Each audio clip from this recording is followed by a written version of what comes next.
अऊज़ु बिल्लाहि मिनश्शैतानिर्रजीम बिस्मिल्लाहिर्रहमानिर्रहीम।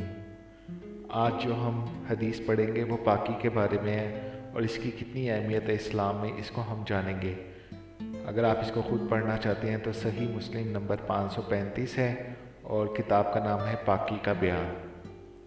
अबू इवाना ने स्माक बिन हर्ब से, इन्होंने मसब बिन साद से रवायत की कि हज़रत अब्दुल्ला बिन उमर रज़ी ताला अन्हा इब्ने आमिर रज़ी ताला अन्हा के पास इनकी इयादत के लिए गए। वो बीमार थे। इब्ने आमिर रज़ी ताला अन्हा ने कहा, इब्ने उमर, क्या आप मेरे लिए अल्लाह ताला से दुआ नहीं करेंगे? अमूमन हमारे यहाँ पर होता है कि जब भी कोई किसी की इयादत के लिए जाता है तो वो उसके लिए दुआ करता है कि अल्लाह ताला उसको शफा दे। तो आमिर रज़ी ताला अन्हा ने हज़रत उमर से यही सवाल किया। इन्होंने कहा, मैंने रसूल अल्लाह सल्लल्लाहु अलैहि वसल्लम से सुना, आपने फरमाया, नमाज पाकीज़गी के बग़ैर कबूल नहीं होती। जैसे हम नमाज़ पढ़ने जाते हैं तो उसके पहले हम वज़ू करते हैं, कपड़े बदलते हैं, तो इसको ही पाकीज़गी कहते हैं। तो इसके बिना तो अगर हम गंदे कपड़े हों, हमारा जिस्म गंदा हो, बिना नहाए हुए जाएं तो नमाज भी कबूल नहीं होती। ना सदका ना हक हासिल किए हुए माल से कबूल होता है। वो माल जो हमने लोगों से छीना होता है उसी में से कुछ लोग सदका करते हैं और ये सोचते हैं कि ये माल भी पाक हो गया है। तो उन्होंने बता दिया कि ऐसा कोई भी अमल काबिल कबूल नहीं है।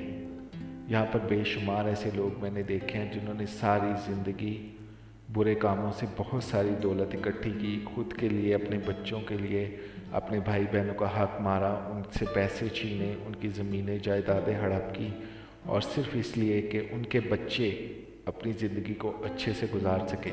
यहाँ पर 90% लोग ऐसे हैं जो गुनाह करते हैं सिर्फ़ इसलिए कि उनके बच्चों को लग्जरी लाइफ मिले, और चाहे वो पैसा कहीं से भी आए। कुछ लोग नौकरी करते हैं तो वहाँ से भी पैसे चोरी करते हैं, रिश्वत लेते हैं। कुछ लोग घरों में अपने भाई का, अपनी बहन का सिर्फ हिस्सा इसलिए मार लेते हैं कि उनके बच्चों को एक बहुत शाहाना ज़िंदगी मिले। और अगर आप उन लोगों से कभी पूछें, जब वो बुढ़ापे में आ जाते हैं, तो वो आप उनसे पूछें कि क्या आपने क्या किया है, तो वो क्या कहते हैं, जो कुछ भी है मेरे बच्चों का ही है। चाहे वो उसके बाद उनकी कब्र पर जाएं या कभी भी ना जाएं। और जिन बच्चों को आप हराम माल के ऊपर पाल रहे हैं, उन्होंने आपकी कब्र पर जाकर क्या करना है? आप तो वैसे ही उनके नज़रों में गिरे हुए होते हैं। उनकी नज़रों में तो आप वैसे ही चोर, डाकू, रिश्वतखोर, गुनाहगार होते हैं। तो उनके नज़दीक आपकी क्या कदर होगी?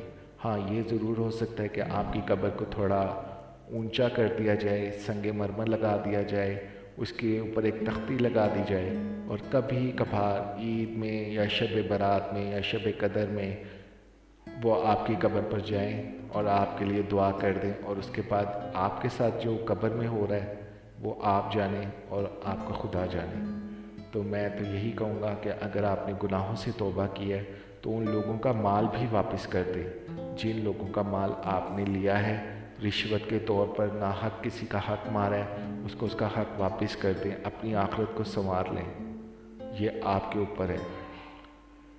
तो उन्होंने कहा, और आप बसरा के हाकिम रह चुके हैं, मुबादा आपके पास कोई ऐसा माल आ गया हो। ये हज़रत अब्दुल्ला बिन उमर ने इब्ने आमिर रज़ी ताला अन्हा से कहा। तो ये देखिए कि ये वो लोग हैं जिनकी अल्लाह ताला दुआएं सुनते थे, बहुत करीब होकर सुनते थे। वो भी एक दूसरे के लिए दुआ करने से पहले कितना एहतमाम करते थे कि किन किन चीज़ों से बचा जा सके। तो मेरी आपसे बहुत गुजारिश है, खुदारा अगर आपने किसी का हक मारा है, किसी गरीब के पैसे हैं आपके पास, आपने उसे किसी तरीके से हासिल कर लिया है, तो ये आपके किसी काम नहीं आएगा। आप उनको अपने बच्चों पर खर्च करेंगे। अगर आप ये देखना चाहते हो कि आपके बच्चे आपके साथ कितना प्यार करते हैं, तो यही पैसे आप अपने बच्चों को देकर देखें, कल को यही बच्चे आपको वो पैसे वापस नहीं करेंगे। तो अपने आप को कब्र के अज़ाब में न डालें। अल्लाह ताला हम सबको कुरान और हदीस पर अमल करने की तौफीक अता फरमाए, हमें गुनाहों से माफ़ फरमाए और हमारे लिए आखिरत को आसान फरमाए। आमीन या रब्बुल आलमीन।